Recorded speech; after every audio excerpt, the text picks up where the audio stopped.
Okay, now it's working. Okay. Good morning. Okay, so Mishlei 22, and then this is a double one, 22 and 23. That one's set. Okay. Al tigzal dal ki dalhu, the al tadaki ani vashar. You also find that funny? Yeah, me too. Yeah. Oh yeah, let's close that. Okay. Ki arshem yariv rivam v'kava es kov ehem nafesh.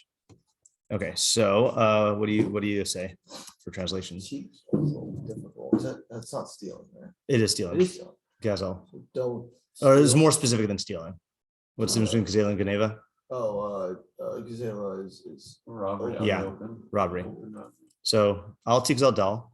Do not openly steal from. Yeah, let's just use the word rob because do not rob Dal. The fool. No, the poor. Do not rob the poor. A low person.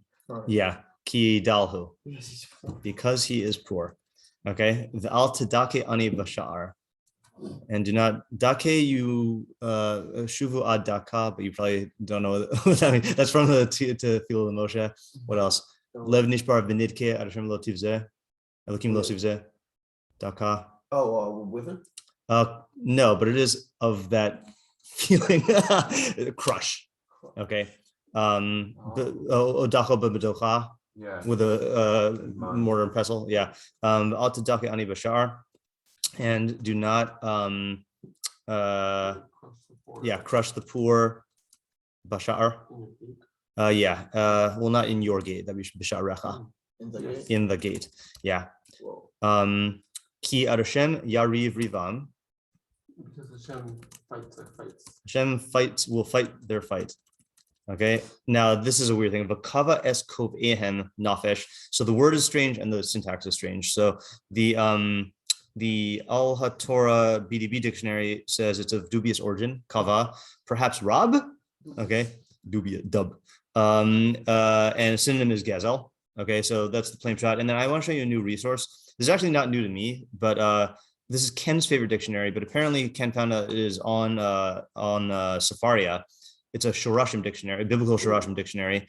But the thing is, the only difficulty other than, the only downside is that unlike Mishlei, you know what I'm going to not say. The only downside is on Al-Torah, you could just click on the word and then it'll find the Shoresh. Here you actually need to know what the Shoresh is in order to look it up, which is, in this case is very easy, but like sometimes it's hard. So it's called the Klein Dictionary. To rob or to deceive, and of uncertain origin, according to some scholars related to the Arabic Kabbalah. I don't know how to say it, but fine. So whatever, to rob. Okay, but how would you say that? Because the kava es kov ehem nafesh.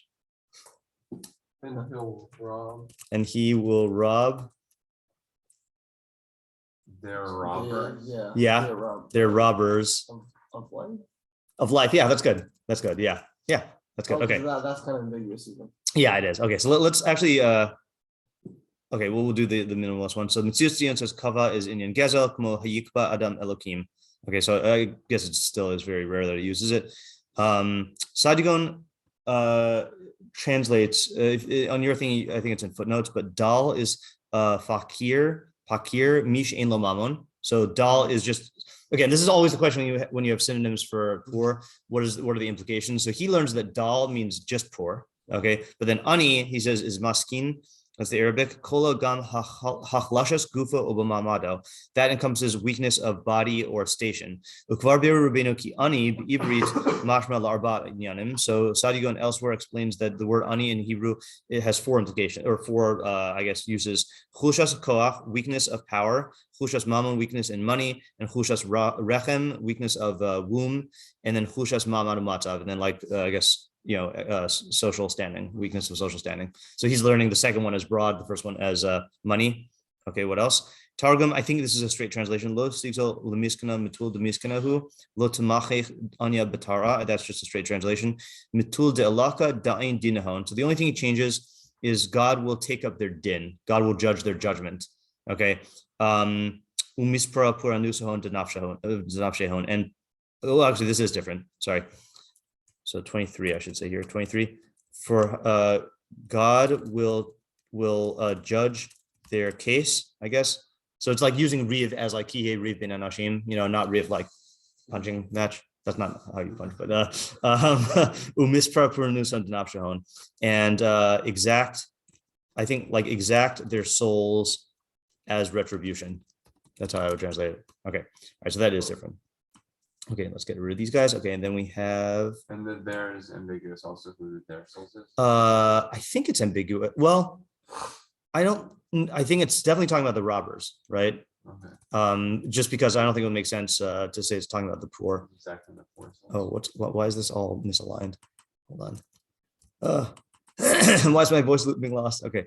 Oh, all right. I can't make it good. I don't know what happened there. All right, whatever. Targum's indented. Live with it. All right. Art Scroll says, "Do not rob the destitute because he is destitute, and do not oppress the poor man in the gate of judgment." Okay, that's I think partially. So the Sha'arim in the cities had like several roles. One is it was a very public place. One is that it was where the elders would sit, and one is where the judgments would take place. So they're just taking a stance on the judgment thing. For Hashem will take up their grievance. He will steal the souls of those who would steal from them.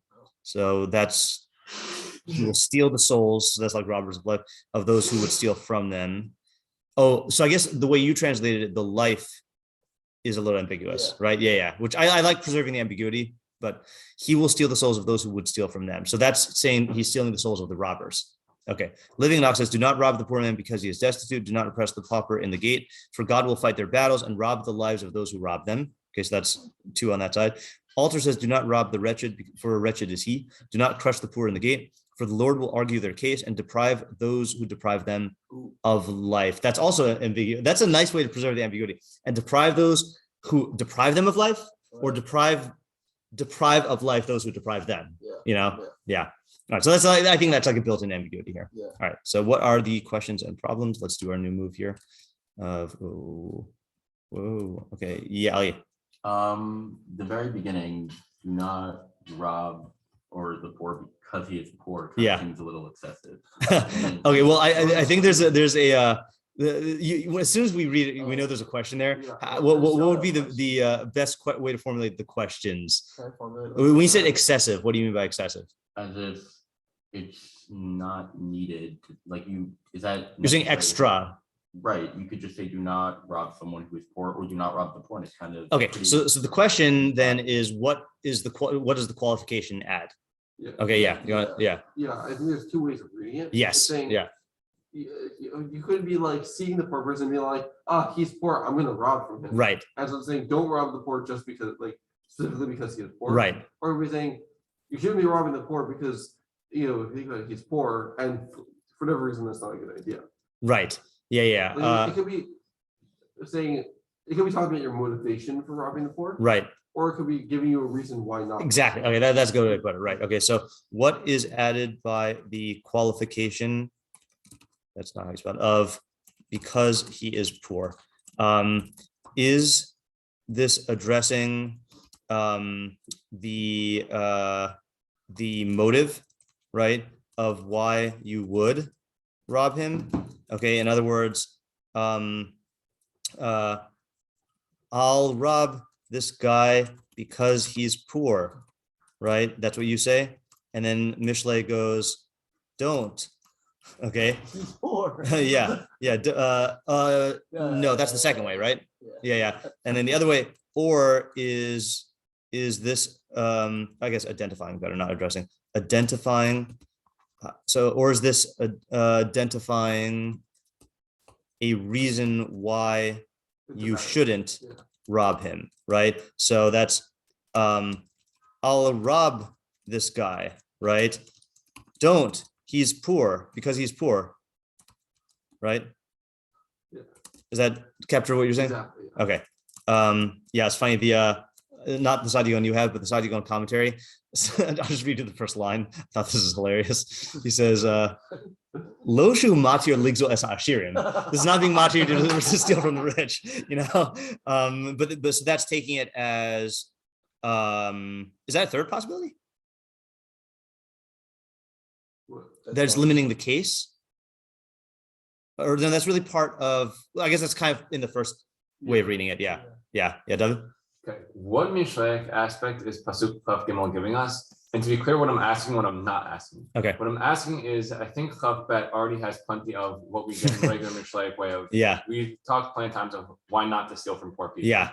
And what I'm not asking is this. I'm not asking why is this Mishlei because God's going to be that type of thing. Because I know we have had that in other situations too. So then again, the question, what is Chav Gimel giving us in the Mishlei aspect? Because I think Chav we already know plenty of Mishlei things of why not to steal. Yeah. Okay. So what reason is the is 23 giving us? Also just pasuk Chav Gimel giving us didn't change fonts, giving us beyond classic Mishleic reasons not to steal. And like what is it saying, right? That's basic question. In 23 it's a strange verbiage. God is gonna rob somebody. That is strange. That's like suck out. Yes. Okay. That God's gonna rob someone. What what do we make of the strange expression that God is going to rob someone of their soul, right? Using the strange word for rob. See, this is the type of thing, by the way, that makes me want to see that what was the thing called? The amina P? Yeah. Right? And see if if it uses a weird word there for I gotta look back at that. Yeah. Anyway. Because that's the type of thing that had I not known that text exists, I would assume that this is getting at a specific idea, but if it is imitating a style of a pre-existing text, then that might account for the weirdness of words, and the weirdness of mashal. Like it still has to be answered, but I'm just saying, I think I actually maybe have a thought for that. So Okay. I know we're not upset. Yeah. Ellie? In terms of the second half of bet, how are we defining it? Like how are we crush, gate, and I guess judgment also for including that? Like how are those related? Okay, so here's what I'm gonna do. Because all right, I'll just make it a separate question. What scenario is this talking about? And I'm gonna include in that question what, if anything, is anything is the difference between dal and ani, right? And then what is the meaning of crush? Why emphasize bashar, right, as opposed to other places? David. Sounds like that was okay, Isaac. Just about that one. I'm not sure I know what the connotation of like bashar is. Like more than just like, oh, I don't know, this question. Like it's like, if let's say like, let's say it's like something about like, let's say something about like thorns or something. Maybe there's like, what is it trying to get at with the analogy of thorns? So there's like also what the connotation of thorns is. Connotation of a gate. Like, right. So I'm pretty sure that the three that I mentioned are the only, not really the only three, but the three main ones. Of gate is either the place where the elders sit, the place that's public, or the place where judgment takes place. The white guys versus Ghana. True. Okay, hold on a second. I'm just gonna write this here. Is Bashar a public place, a judgment place, or an elderly place, elder council place? Was that? Yeah. Okay, and then Gezel. Why limit this to Gazela as opposed to other forms of theft? Could Shar also like signify like an entranceway, or like not really? Or like does it really change anything I at all? feel that's a good question. Yeah, I'll just say or something else. Like an entry way. Okay. What is it saying? I'm gonna add this to here. Like what will Hashem do? exactly. Right. Yeah. It's part of that question. Okay. I think those are like I think those are the main questions, right? so like Clean. I guess sweeper of like who's the audience? Board wipe. Yeah. Who is the audience? And the practical implication seems clear. So just we need to know who the audience is. Yeah. Okay. Yeah, and I think the practical implication is very clear. Yes. Yeah. Right, but the practical implication will differ based on how we answer the first question, right? Yeah. Yes. Yes. Ideas. Yeah. Oh, just one other question. Yeah. Also, actually, might have asked. Are we being particular about ani versus with? Oh, we did ask. Sorry about dal and what the connotation of dal. Yeah. Yeah. Cool. Okay. Here, let me. Yeah. I think we can actually. Can we fit all the questions on the thing? Hold on.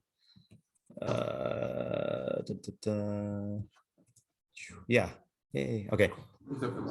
Except for what? Not the audience. Oh, the audience. Yeah. We know that. We know that one. Yeah. Yeah. Okay. That's we just finished the questions. We're up to ideas now. Yeah. Okay. So you have an idea. Yeah. Yeah. So this is saying like don't like rob from like poor destitute people in an obvious way. Okay. Because people will like notice and then be like not just like like unfavorable to you in business, but will like actually like do things that will where you'll be like you're where you'll have a feeling of like they're like you're robbing me, but like like I'm saying where other people will act like openly against you because of this. Say it, come again. Sorry. Really express that. Yeah. Okay, so there's like, it's not. This is, if other people are seeing that you're like, robbing the poor and here maybe I'll explain how I'm reading that. Yeah. Answer the first question so that I know how to put my mind. Yeah. Yeah. So it's kind of, I'd say it's other people's response to seeing you rob the poor. Okay. It's like, they're like, why are you robbing this guy? He's poor. Okay. And like. So so the audience, according to you, is talking. So is it talking to a guy who's specifically targeting the poor? Or is it talking to a guy who happens to be robbing all people, and then this response only comes about when he happens to target the poor? Okay. I think it's easier. That's easier to read. Yeah. Yeah. All right, so this guy's robbing the poor, and then people are objecting, saying, "But this guy's poor." Yeah. Yeah. And he's also crushing the ani in public. Mm-hmm. Yeah. And so, like, people are seeing that, and they're gonna have a feeling of like wanting to like exact justice on behalf of these poor people that he's robbing. Mm-hmm. And then I'm not exactly sure what they would do, but something where he's gonna end up getting like robbed. Okay. So you want to add to that? Or you have a different approach? The idea as a whole, but yeah. Okay, well, actually, I'm just going to ask. So then you're saying that the way that Hashem takes up their fight is in the responses that other people will have when they see this. Yeah. Right. Okay, fine. Yeah. I'm saying that's why it's gezel. Yeah. And it's because it has to be open in public. Yeah. And that's why it's in the gate, because it has to be open in public. And then, so in other words, so this is not, okay, that's interesting, because you could have made the argument, when we first asked the Gezel question, you could have made the argument. So it's giving an extreme form, but like not kal v'chomer exactly, but like you could have made an argument where like you certainly shouldn't steal from them in private either. But according to the way you're taking it, it's not even talking about that case. It's talking about a specific type of crime, which is like openly robbing from the poor in public. And this is like I feel like we brought up this example recently, but like, yeah. That was I think I looked back. I think it was like 18 or something. The guy who steals from the poor. Yeah, right. Yeah. Yeah, right. So we brought up the example of like if you go up to like these poor people on the street who are like asleep or whatever with all of their money there, and you just take from them, like that's like the kind of thing, or even if they're not asleep, like you just take from them and they're not able to chase after you, like some blatant public act. Yeah. But I was gonna say, I think Geneva is like a little difficult to do for ani, because like usually Geneva requires like some sort of sneaky action, but like there's not much like sneaky room to like an ani, like right. unless he's sleeping, Yeah, but I guess there are other ways to do Geneva, which is like tricking him into doing stuff and yeah, he doesn't have a house that you can sneak into, yeah, but you can like you can. But then so a couple of things I wanted to add.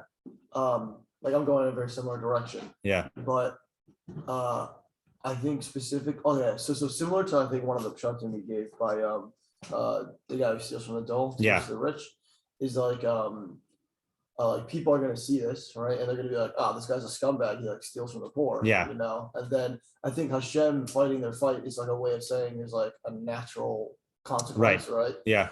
And that I think that allows like wiggle room for how God can rob the guy, because if that natural consequence is God fighting the fight, then people will.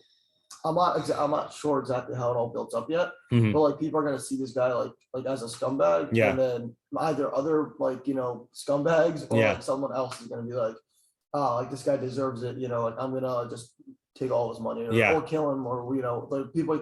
He's basically gonna get a really bad name, and like somehow it's gonna like come back to like hit him hard. Right. So in other words, you're answering the question about how can we ascribe robbery to God by saying that since this comes about through other people, then like it's more acceptable to say that. Like we don't speak about God doing crimes, right? But if the retaliation against this guy is other people like paying him back not paying him back, depriving him of money by for his punishment, then we can ascribe it to God as a natural consequence. Yeah. Okay. Yeah. Ellie? Well, one question and I guess one idea, just is there a difference between dal and ani?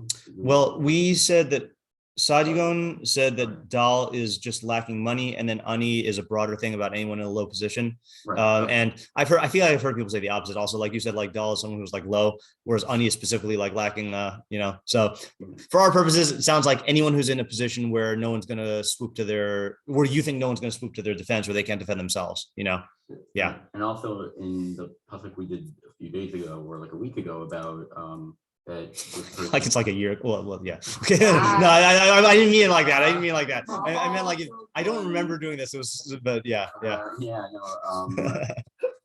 like before and it's only for their loss.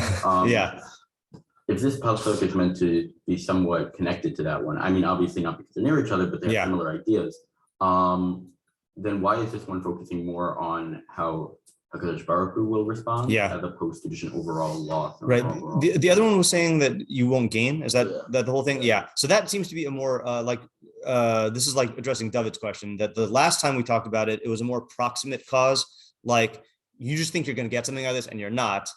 And then this is saying a harm that's going to befall you, So that's right now how I would say the two are related, is that the first one was just saying you think you're going to get something, you're really not going to get something. This is saying like you think you're going to get something, you're going to actually like lose your life, which we didn't really.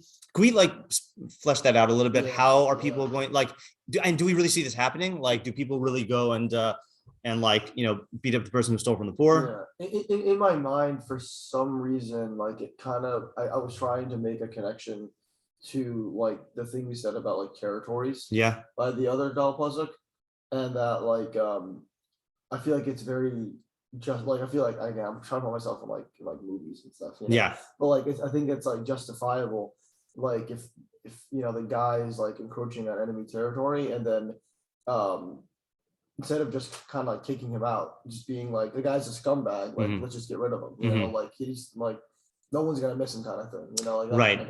I still feel like I need to see a thing where that actually happens in like stealing from the poor. Like I think more elaborate scenario, like I'm not making accusation, but I feel like a little bit of the residue of the last idea is trickling down into this. For sure. Yeah, Ali? I guess somewhat of an idea. It seems interesting that it says like do not rob from the poor, poor, as opposed to just saying don't rob, like some, like it almost seems as though, and I guess that ties into the next pasuk in that like God kind of sees this him stealing from us technically, because when you steal from the poor, you have this idea of I'm superior to this person, I'm way above this person, and God is kind of saying, well, actually, I'm above you, and you are closer to the poor man than you are to me. Oh, that's interesting. That could be another reason why it evokes God in terms of like conveying, because the explanation we're taking right now is it's invoking God just as a way of framing the consequence, but the other way is to say that it's like framing the nature of the hate, like giving some idea about right, which I guess kind of falls into that mida connected mida right category. Yeah, and there definitely is a mida connected mida feel here, right? Like you're going to try to take this guy's life, God's going to take your life, which is another thing I think I'm looking for in this idea.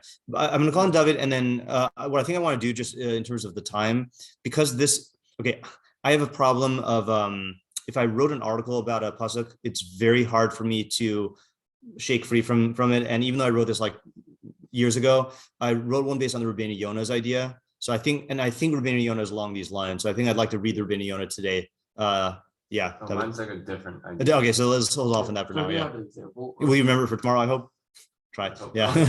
So I think I maybe have an example. Okay. I think that so like there's a phenomenon of like managers like trying to like steal from their employees, like wages and stuff like that, and then when customers find out about this, then they just completely boycott the store. That's a good example. Ruins the store. Right. That is a good example. Right. But it also ruins the poor guys in that case. I mean, if the poor guys are the employees, then the employees are now jobless, right? It sounds like an overcompensation that wouldn't really be God fighting the fight. Right, but it is God. Well, so here's the thing, though, is that this doesn't say that the poor are going to get their stuff back. This just says that the thief is going to lose all of his stuff. And in that case of like, if it wrecks the business when they find out that the guy is like stealing, then I think that works out. Okay, let's do Rabbeinu Yonah. Do you have a packet, Aaron?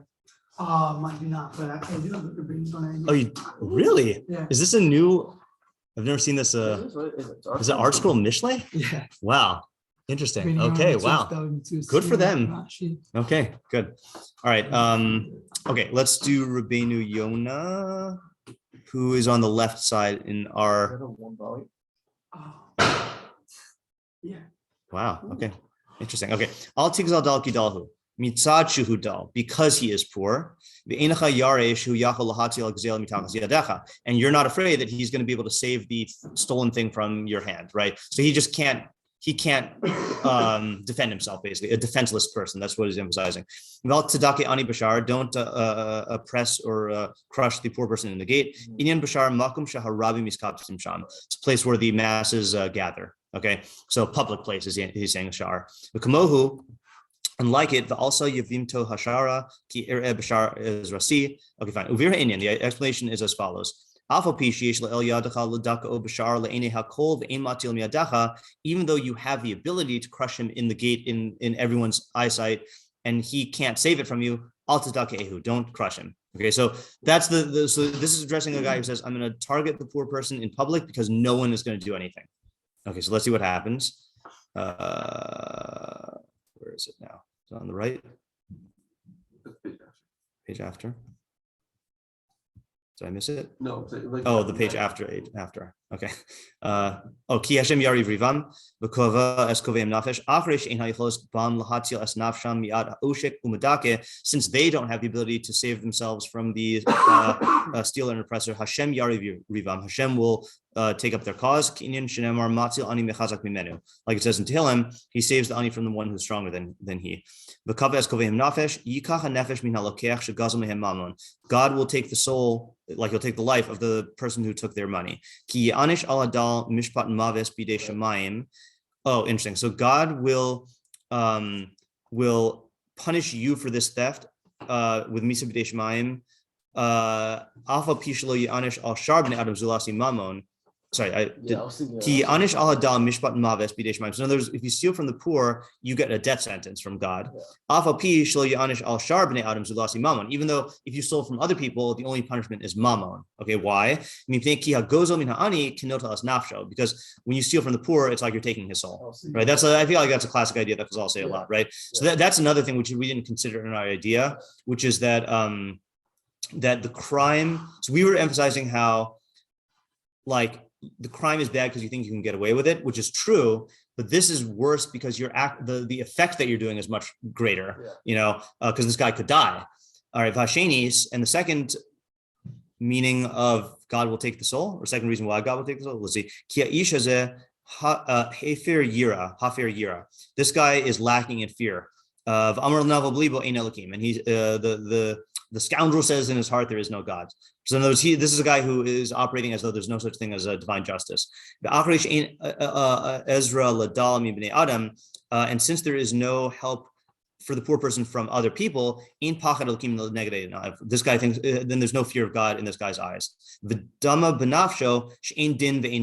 in his soul, he imagines that there is no law and there's no judge. This is the classic thing, and this is why Chazal say that the ganav is punished more than the gazlan, the thief is punished more than the robber, because the thief who only steals when no one's watching, he fears people, but he doesn't fear God. So it's a worse corruption internally as well. Shlishis, and the third reason, okay, we're gonna have to summarize this after. Third reason, that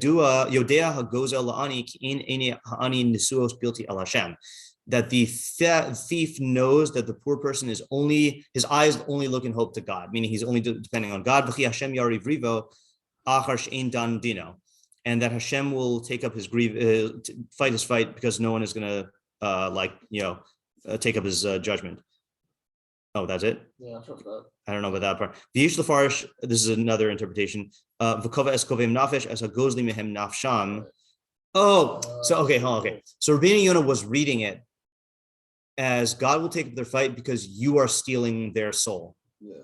Oh. Okay, so not God will steal your soul. No, hold on. The first reading. Wait a minute. He might be still saying that. He might still be saying that, right? Because it happens to be you'll get a mishpat mavis, but because you're taking his soul, right? Yeah. And then the second reading is God will steal the soul of the robbers. I don't know which way he is saying both ideas. I just don't know which one's attached to which. Okay, let's summarize here. And in fact, I'm going to cheat. I'm going to put up, because I wrote the English thingy on the on this pasuk. I think I translated the Rabbeinu Yonah. The reason why I wrote this because I witnessed it happening. I remember, in this location. This is in Honolulu. Let's see. Yeah, here's the translation of Rabbeinu Yonah. Let's see how I translated it back in the year 2018. Okay, do not rob a destitute person. This means do not rob a destitute person on account of his poverty, because you aren't afraid that he'll save the stolen item from your hand. Do not oppress a person in the shiur. Shiur is a place where the public gathers. The explanation of the matter is as follows: even though you have the ability to oppress him in the public square in plain sight, and he won't attempt to save the stolen item from your hand, do not oppress him. For Hashem will take up their grievance, since they lack the ability to save themselves from their exploiters and oppressors. Hashem will take up their grievance, as it is stated, he saves the poor person from one who is stronger than him. And he will steal the souls of those who steal from them. He will take the soul of the taker who robbed the money, for he, God, will decree the penalty of misa b'dei shamayim for stealing from a poor person, in contrast to stealing money from other people, because one who steals from the poor, it is as if he stole his life. Secondly, because this man who steals from the poor has breached his fear of Hashem. The scoundrel says in his heart there is no God. And since there are no people to help the poor person, the thief has no fear of God before his eyes, imagining in his soul there is no law and no judge. Chazal similarly say about the ganav that he is punished more than the gazlan because he fears people but doesn't fear God. And then, okay, fine. So I didn't translate the last part. Yeah. So what's before we? I don't want to look at my idea yet. Okay. So what is the? So is this at all related to the way we were taking it so far? I feel like it borders it, but it doesn't go into the idea of how God is gonna take the mete out the punishment, which is what you guys were focusing on, right? Yeah, I had the thought of the stealing from an ani specifically, doing more than just taking money. Yeah. But that kind of opens the door to saying that the guy, why the guy can get killed. Yeah. And I mean that's what Rambam is doing. Yeah. What was the third thing he said? Third thing was that the poor person looks in hope to God.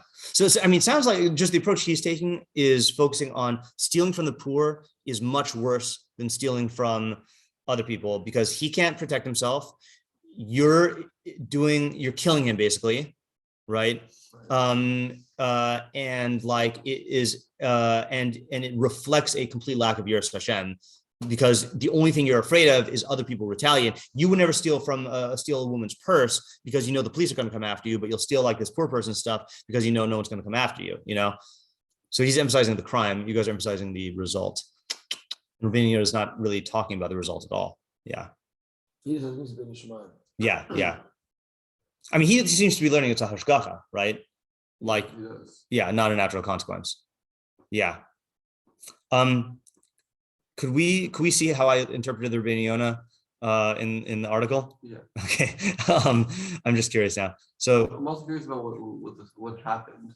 Oh yeah, and that's also why I wanted to do the article to show the case. Okay, so there are several reasons why. This is my long 4-sentence summary. There are several reasons why one might be tempted to target a poor person for theft or oppression, even though one wouldn't target other victims. One, it is unlikely that the perpetrator will get caught, since the people tend to not care or take notice of criminal acts against the poor. 2, it is unlikely that the poor person will retaliate due to the limitations of his circumstances. 3, it is much easier to bypass the guilt of the crime due to this is like what you were saying, Elliot, or connected, due to the relative lack of identification with the victim and feeling like he's not a real person like I am. In other words, for you to rob a person who's in the same socioeconomic standing, you kind of identify with them, so you feel guilty. But a poor person is like, you treat them as garbage. However, once a person starts rationalizing acts of theft against the poor, he will be increasingly prone to rationalizing all theft against any victim, beginning with those who share the aforementioned criteria in any measure, and ultimately neglecting these criteria altogether. And so I think what I'm saying is, this is like Rambam always says, is that the emotions don't distinguish between quantities. They only distinguish between qualities. So you start off, by like, okay, this person is poor, and so it's okay for me to steal from him because he's poor, right? Which is a quality. But then the thing is like, once you are severing whatever identification remains, so you can then like, it makes it much easier to start stealing from other people. Like I heard that, were we talking about this? I don't know. I heard that it's very common nowadays for people to shoplift from like, yeah. Ariel Tucker was telling us. Yeah. It sounds like Ariel Tucker. I think Albert was telling us. This is that shovel he told us. Yes. From Walmart or other place like that. Because it's a corporation and like they're greedy capitalists, and so you can steal from them. So that's completely different reasoning, right? But it's also a break of identification. Like, I'm only stealing from these people because they're different from me. And like, I would never steal from my own, crew. So in other words, once you start rationalizing on the basis of this person is different from me, then it makes it much easier to employ that kind of reasoning, even outside of like the cases of the poor. The more one gives into such rationalizations, the more ambitious and less cautious he will be in his crimes, and eventually he will target the wrong person, a person who will retaliate and who will bring him down. It is possible that the pasuk uses the broad term dal to extend this principle to acts of injustice against any disadvantaged second-class citizen within a given system, such as employers against employees, teachers against students, and those who are high up on the social hierarchy against those who are low, adults against non-adults, etc. So that's why it's broadening it, because this type of, so it's giving an example of you have, in other words, like this, you have a specific set of criteria and you tell yourself, I'm only going to commit the crime in that set of criteria, without realizing that the nature of that is it's going to corrupt you in ways that will lead you to extend outward with this crime. And then you'll get caught, you'll get in trouble or you'll get retaliated against. Yeah. And then I want to read the example. So when you had mentioned like corporations and it's easier to steal from people like that, it kind of sounded like it's easier to steal from people you don't have respect for.